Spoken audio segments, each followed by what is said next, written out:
The former president describes as roguish the mention of his name in the ongoing International Criminal Court proceedings. Dr. Herver Maupeu, the French socio-political expert, testifying as the 11th prosecution witness, analyzed in detail Kibaki's 10-year regime. There was a strategy on the part of the Kikuyu elite. This is just a hypothesis, but it is justifiable.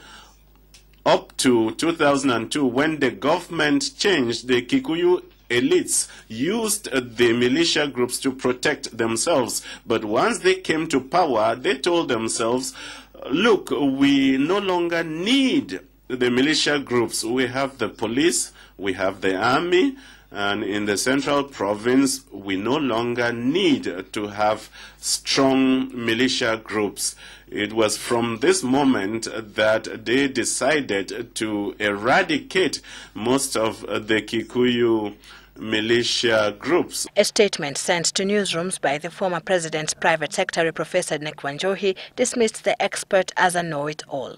The statement reads in part, and I quote, "On the whole, Maupeu, most certainly an intellectual poser, though described as an expert witness, has made several far-fetched and laughable allegations about Kenya. His expert advice begs immediate correction and placement within both context and perspective." End of quote. Maupeu told the court that the Mungiki posed no threat at all by the time of the 2007 general election, as alleged, because the government had cracked down on the group.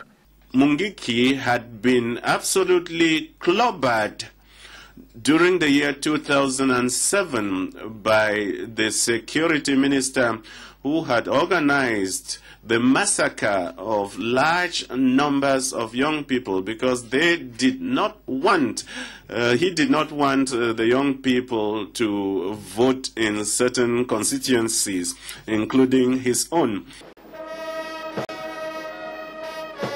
Wanjohi argues in making such a conclusion, the expert missed entirely the fact that President Kibaki was working for the best interest of all Kenyans in taming the outlawed groups. Wanjohi states, and I quote, his administration was primarily concerned with the rehabilitation and positive integration of such groupings as Chinkororo, Baghdad Boys, Angola Msumbiji, and Mungiki.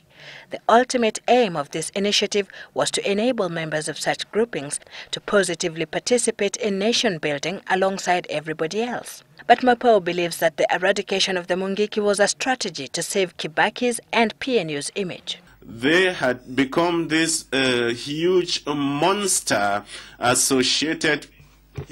Oui, parce que... Yes, because they were considered as a satanic group.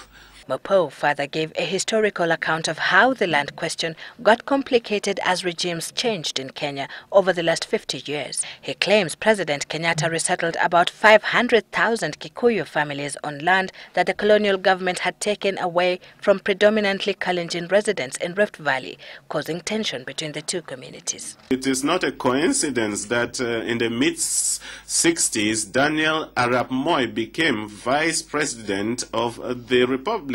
It was necessary to appease the Kalenjins. That, however, did not stop the flare-up of clashes between the two communities. A policy changed in the 90s because he moved on to a policy of ethnic cleansing in order to keep the control over his region of origin. What happened when there was a regime change? In 2002, it was a Kikuyu who became president of the Republic.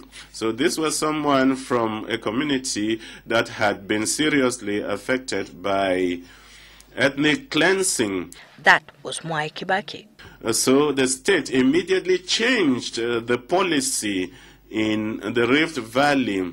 He resettled at least 300,000 people who had been displaced during the massacres of the 90s. Such allegations, according to Kibaki's private secretary statement, are best treated with a generous serving of salt and the contempt they deserve. Sylvia Chebet, Citizen Live at 9.